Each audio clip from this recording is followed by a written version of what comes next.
आरोहणर 34तम निखिलोत्कल नाट्योत्सव मे 28 रु 30 तारिख पर्यंत रवींद्र मंडपरे अनुष्ठित हेब। प्रथम संध्यारे कवि सम्राट उपेन्द्र भंजଙ୍କ प्रसिद्ध काव्य लावण्यवती उपरे आधारित जार नाट्य रूपांतर करिसेंती विशिष्ट नाट्यकार डाक्टर शैलेश्वर नंद। इंजीनियर प्रीतिरंजन मिश्रଙ୍କ निर्देशनारे ଏହି नाटकକୁ परिवेषण करिबे आरोहण परिवार।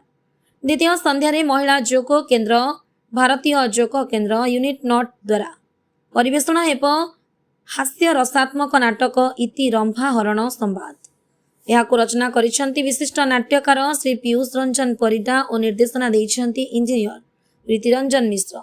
से दिन डॉक्टर किशोर महांती को आरोहण जीवनव्यापी साधना सम्मान, श्री निरंजन बेहरा को आरोहण नाट्य प्रतिभा सम्मान और श्री मुर्मय कुमार नंद को आरोहण बहुमुखी प्रतिभा सम्मान 2026 वर्ष पर प्रदान कर। तृतीय संध्यारे पश्चिम बंगर बरहमपुर नाट्य संस्था चुआनपुर सुहिड द्वारा परिवेषण हेब नाटक स्वरवर्ण। ज्योतिर्मय घोष रचना करिथिबा बेले हरप्रसाद दास निर्देशना देइछन्ति। आजिर सांबादिक सम्मेलन में आरोहणर संपादक इंजीनियर प्रीतिरंजन मिश्र और परिचालना संपादक श्री पीयूष रंजन परिडा जणाइछन्ति। उक्त सम्मेलन में आरोहणर उपसभापति दुर्गा प्रसाद महापात्र, कोषाध्यक्ष आलोक कुमार बेउरा सह संपादक श्री संजीत दास, नितिन कुमार साहू, सुब्रत कुमार महापात्र, कैलाश चंद्र साहू, सीमा साहू, राजेंद्र कुमार नाथ, देवाशीष साहू, सौम्यरंजन दीक्षित प्रमुख उपस्थित थिले। मो प्रीतिरंजन मिश्र आरोहण नाट्य अनुष्ठान संपादक तथा नाटकर निर्देशक।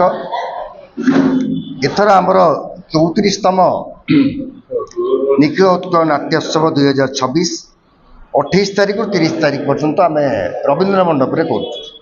प्रथम दिन आम करुचु उपेन्द्र भंजଙ୍କର काव्य लावण्यवती उपर एक नाटक ता रचना करिसेंती डॉक्टर शैलेश्वर नंद, वरिष्ठ नाट्यकार एवं निर्देशना मुझे देती।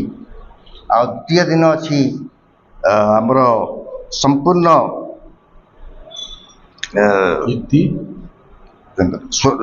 ज्योतिर्मय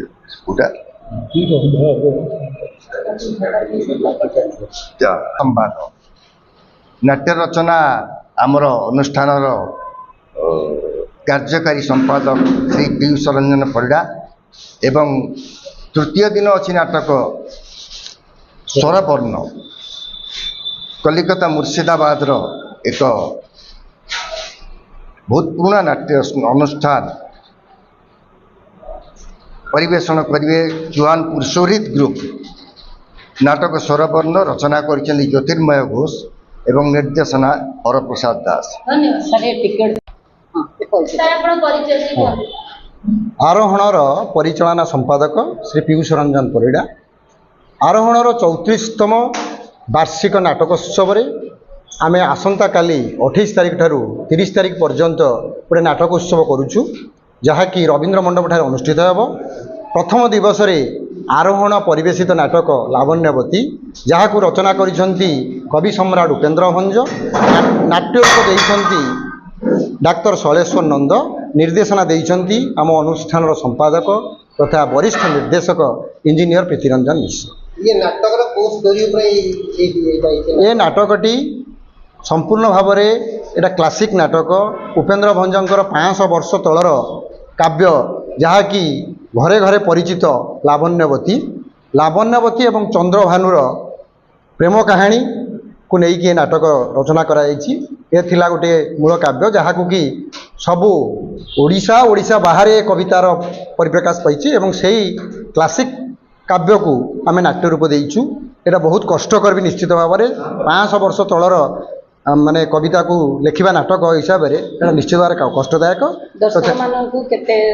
दर्शक मान को निश्चित भाव में भल लगे, कारण एते वर्ष तलर नाटक को भी आम दर्शक उपयोगी करिछु एवं से नाटक केमिति लावण्यवती चंद्रभानु को पाइबापी एवं चंद्रभानु लावण्यवती को पाइबापी तांका भितर जो आकांक्षा उत्कंठा এবং ତାଙ୍କ ଭିତରେ ଯେଉଁ ସଂଘର୍ଷ ଏବଂ ତା ଭିତରେ ଯେଉଁ ମଦନିକା ଚରିତ୍ରର ଯେଉଁ ଖଳନାୟିକୀ ଭୂମିକା ତା ଭିତରେ ଏମାନେ ପରସ୍ପରକୁ ବହୁ କଷ୍ଟରେ ଭେଟିଛନ୍ତି ଏବଂ ତାର ପରିସମାପ୍ତି କେମିତି ଘଟିଛି ଏ ନାଟକରେ ବର୍ଣ୍ଣନା କରାଯାଇଛି। ତେଣୁ ଦର୍ଶକମାନଙ୍କୁ ଅନୁରୋଧ, ଏହା ସମ୍ପୂର୍ଣ୍ଣ ଭାବରେ ମୁକ୍ତ ଏବଂ ଦର୍ଶକମାନେ ଆସିବେ ତାକୁ ନିଶ୍ଚିତ ଭାବରେ ଦେଖିବେ, ଯାହାକି ଆମର କଷ୍ଟ ଯେଉଁ କରିଛୁ ସେ କଷ୍ଟ ଲାଘବ ହେବ ନିଶ୍ଚିତ ଭାବରେ।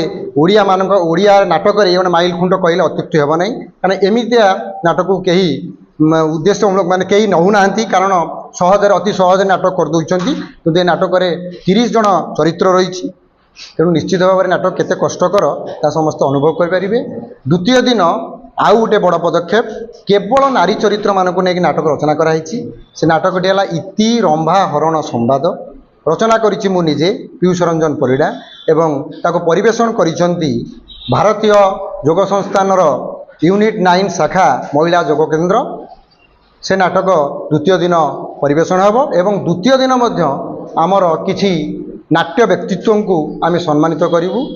ଡକ୍ଟର କିଶୋର ମହାନ୍ତି ବିଶିଷ୍ଟ ନାଟ୍ୟକାର, ନିର୍ଦ୍ଦେଶକ, ଗୀତିକବି, ତାଙ୍କୁ ଆମେ ଆରୋହଣ ଜୀବନବ୍ୟାପୀ ସାଧନା ସମ୍ମାନ 2026 ଦେବୁ ଏବଂ ବିଶିଷ୍ଟ ଅଭିନେତା ତଥା ଧାରାବାହିକରେ ଅଭିନୟ କରିଥିବା ବରିଷ୍ଠ ମଞ୍ଚ ଅଭିନେତା ନିରଞ୍ଜନ ବେହେରାଙ୍କୁ ଏ ବର୍ଷ ସେ ପାଇବେ ଆରୋହଣ ନାଟ୍ୟ ପ୍ରତିଭା ସମ୍ମାନ ଏବଂ ବହୁମୁଖୀ ପ୍ରତିଭା ସମ୍ମାନରେ ଏଥରକ ଅଛନ୍ତି ଶ୍ରୀ ମୃଣ୍ମୟ କୁମାର ନନ୍ଦ, ଯିଏକି ବିଶିଷ୍ଟ କଣ୍ଠଶିଳ୍ପୀ, ଅଭିନେତା, ନିର୍ଦ୍ଦେଶକ ତଥା ଧାରାବାହିକରେ ଅଭିନୟ କରିଛନ୍ତି ଏବଂ ଗାଳ୍ପିକ ମଧ୍ୟ। ଭୁବନେଶ୍ୱରରୁ ଲିପିକା ରାଣୀ ରାଉତଙ୍କ ରିପୋର୍ଟ, ନାଓ ଓଡ଼ିଶା ନ୍ୟୁଜ୍।